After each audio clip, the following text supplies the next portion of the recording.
बिस्मिल्लाहिर्रहमानिर्रहीम, अस्सलामुअलैकुम। मैं हूं फ़याज़ महमूद और आज की नई वीडियो के साथ मैं आपको खुश आमदीद कहता हूं।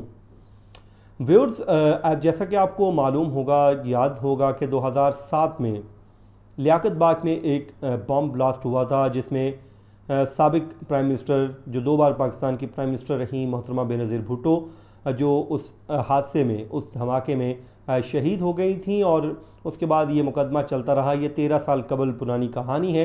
तो आज आप सोच रहे हैं कि मैं क्यों आपके साथ शेयर करना चाह रहा हूँ। तो इसमें जो मामला ये है कि उस वक्त उनके साथ उस वक्त जो पुलिस अफसर थे, इश्तियाक शाह, वो मौजूद थे और वो उनकी गाड़ी के करीब उस वक्त खड़े थे जिस वक्त ये सारा धमाका हुआ। न सिर्फ उसके करीब खड़े थे बल्कि वो उसके विक्टिम भी बने और मौजज़ाती तौर पर वो ज़िंदा बच गए। ज़िंदा भी ऐसे बचे कि एक दफ़ा उनकी तमाम तर ख़बरें चल गई कि वो शहीद हो गए हैं, लेकिन बाद में बच गए। तो उसके बाद उनको अपनी पूरी बॉडी की वो जो प्लास्टिक सर्जरी करवाना पड़ी। वो आज हमारे साथ मौजूद हैं। हम उनसे बात करेंगे। जो हमारे दोस्त बिलाल शेख साहब ने उनका ख़ुसूसी तौर पर इंटरव्यू किया है, मैं आज आपको वो इंटरव्यू सुनाऊंगा। तो आप यकीनन आपके लिए वो उसमें नए तहलका खेज़ इंकशाफात होंगे जो आप ने पहले नहीं सुने होंगे, और उस वक्त एग्जैक्टली वाक़या हुआ क्या था। पहली बार आप ये सब कुछ जान सकेंगे कि उस वक्त ये तमाम तर जो वाक़या है हुआ क्या था, और वो उस वक्त जो गाड़ी के करीब कितने लोग थे। इन्होंने तमाम बातें बताई हैं। उसके बाद वो जो शख्स था, हमला आवर था, उसने फायरिंग कहाँ से की, और जब फायरिंग शुरू की तो इन्होंने उसको पकड़ने के लिए क्या किया, और जैसे ही वो आगे लपके तो फिर ब्लास्ट हुआ, तो तब के उसके बाद की क्या कहानी हुई, ये तमाम तर जो बातें हैं आप इस इंटरव्यू में जान सकेंगे। और हमारे आप इस चैनल को सब्सक्राइब कीजिए। इंशाल्लाह मुस्तकबिल में आपको मज़ीद इस तरह के हम जो माजी के जो अहम तरीन वाक़यात हैं उससे मुतल्लिक़ जो लोग हैं उस पर आपके साथ मैं शेयर करता रहूँगा। इंटरव्यूज़ आपके सामने हम लाते रहेंगे। तो आप इस इंटरव्यू को देखिए और मुझे दीजिए इजाज़त, और इस चैनल को ज़रूर सब्सक्राइब कीजिए। और साथ ही आप इस इंटरव्यू से इंफॉर्मेशन ले सकते हैं, देख सकते हैं, और यकीनन अगर आपको पसंद आए तो अपने कमेंट के ज़रिए हमें आगाह भी कीजिएगा। तो मुझे दीजिए इजाज़त। अल्लाह हाफिज़। मैं हूँ बिलाल शेख और इस वक्त आपके पास हम दोबारा लेके हाज़िर हुए हैं इश्तियाक हुसैन शाह साहब को। सीनियर पुलिस ऑफिसर, 37 साल इन्होंने पुलिस में खिदमत सर अंजाम दी हैं। जब बेनज़ीर भुट्टो साहब जब शहीद हुई थी उस वक्त ये DSP सिटी थे रावलपिंडी में, और उस वाक़े के ऐनी शाहिद हैं। और ये एक तारीख़ी वाक़या है जो जिसके ये ऐनी शाहिद हैं, और ख़ुद भी इसमें शदीद ज़ख्मी हुए थे। और आपकी शहादत के हवाले से मुझे याद है मीडिया में ख़बरें आ गई थी। तो आप बताएंगे इस वाक़े के हवाले से उस वक्त आप कहाँ थे जब ये वाक़या पेश आया, और किस तरह आपके तो सुना है कि आपके तो जनाजे की तैयारी भी मुकम्मल हो चुकी थी। ये क्या वाक़या था ये? नहीं, असल में बात यह है कि ये कुछ थोड़ी सी खबर की जो गलत तरीके से चल गई थी, जिसकी वजह से पैनिक क्रिएट हुआ।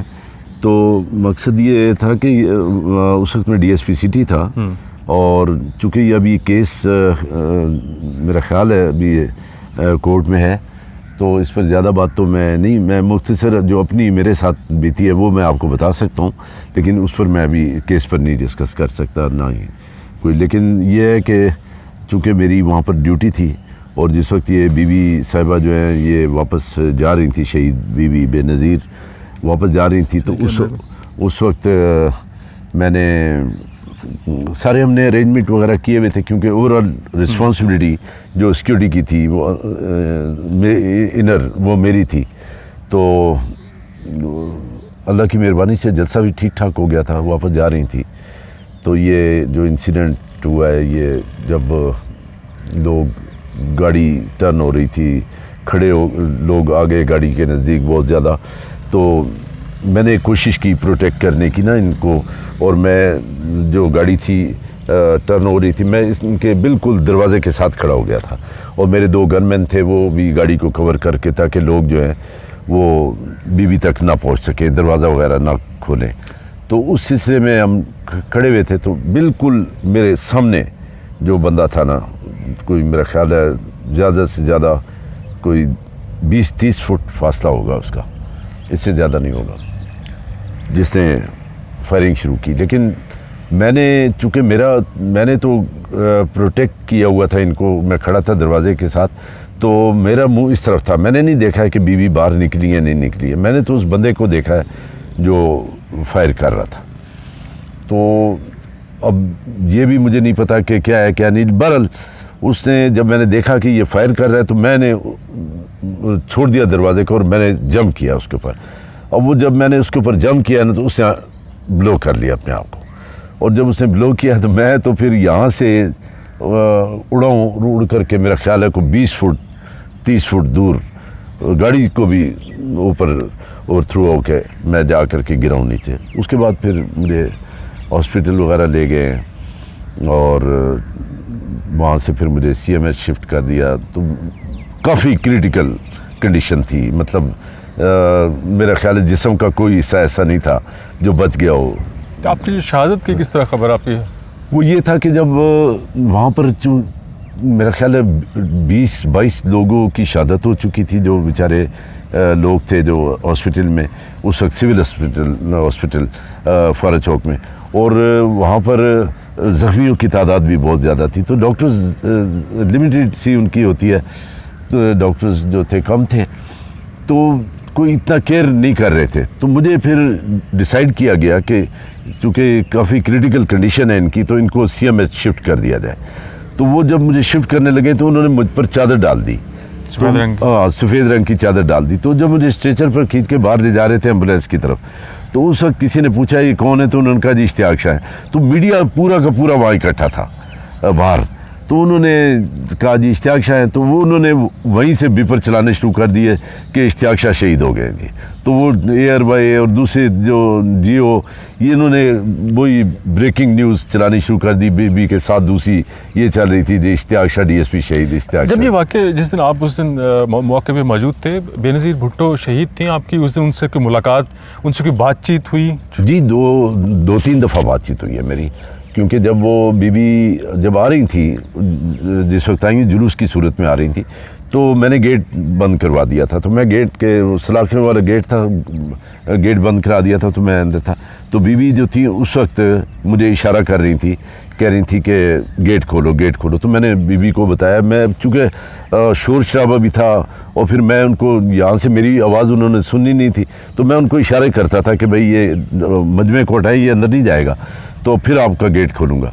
तो फिर वहाँ पर भी एक दफ़ा बीबी ने उनको शीशा खोल करके और लोगों को कहा कि देखो पुलिस वाले गेट नहीं खोल रहे हैं, तो आप जाने दें, मुझे जलसा करने दें। तो काफ़ी लोग उनकी बात मान गए, हट गए। लेकिन जब हमने गेट खोला फिर भी तकरीबन 100 के करीब लोग जो थे ना वो अंदर दाखिल हो गए थे उस एरिया में जहाँ से हमने गेट। उसके बाद नेक्स्ट गेट था, वहाँ पर भी यही बात हुई थी। तो उस वक्त बीबी ने फिर उनको कहा था लोगों को कि भाई देखें मैं लेट हो रही हूँ, अब खोलें गेट को खुलवाना है मैंने, आप हट जाएं। तो फिर बीबी के कहने पर वो लोग हटे थे। 2-3 दफ़ा मेरी बातचीत बीबी से उस दिन हुई है। आपका जुल्फ़िकार मिर्ज़ा से भी कुछ सुना है झगड़ा हुआ था इस मौके पे, वो सिक्योरिटी के हवाले से, वो क्या इशू था छोटा सा बताएंगे? सुना है बाद में उन्होंने आपसे माज़रत भी की थी। वो फिर मैं फिर किसी वक्त वो बात करूँगा उस पर, क्योंकि ये मैंने आपको पहले बताया कि ये अभी चूँकि मामला आपका ये जो हाथ है, ये हाथ भी ज़ख्मी हुआ था, ये उंगलियां आप देख सकते हैं नाज़रीन, अभी तक शाह साहब की उंगलियां जो हैं ये टेढ़ी हैं, तमाम इनका हाथ जो है, तमाम हड्डियां इसकी जो है बिल्कुल किरची हो गया था। तो बाद में प्लास्टिक सर्जन्स जो हैं रावलपिंडी CMH के, उन्होंने आपका हाथ ये सही किया और अभी भी हाथ सही काम नहीं करता। और आपके कौन से जो जिसमें चेहरे की प्लास्टिक सर्जरी गालबन आपकी हुई थी? ये मैं आपको बताऊँ जी, चेहरा मेरा सारा ज़ख्मी था, ये बाल मेरे तमाम के तमाम जल गए थे और जलने के बाद ये दोबारा बाल आए हैं, और कान के पर्दे मेरे फट गए थे, और मतलब ये मेरे ये टांग से जो है ना ये सारा गोश्त उड़ गया था। इसकी उन्होंने प्लास्टिक सर्जरी की है और दोबारा गोश्त लगाया है यहाँ पर, मतलब कोई पार्ट ऐसा नहीं था। ये यहाँ से हड्डियाँ टूट गई थी ये सारी। आपको अल्लाह ने नई ज़िंदगी दी, अल्लाह ने दोबारा ज़िंदगी दी। जी नाज़रीन, इश्तियाक हुसैन शाह साहब से आज हमने एक और अहम वाक़या जो है वो आपकी खिदमत में पेश किया। अक्सर हम शेयर करते रहते हैं इनके साथ अहम वाक़यात आपके लिए, और आज इन्होंने बेनज़ीर भुट्टो शहीद की जब उनकी शहादत हुई इस मौके पे ये मौजूद थे, ख़ुद भी शदीद ज़ख्मी हुए, अल्लाह ने एक इनको नई ज़िंदगी दी इस मौके पे। ये इन्होंने शेयर किया वाक़या किस तरह पेश आए और किस तरह ज़ख्मी हुए। हम इस तरह के मज़ीद वाक़यात आपसे शेयर करते रहेंगे, हमारे चैनल वॉच करते रहिए। आपका बहुत बहुत शुक्रिया।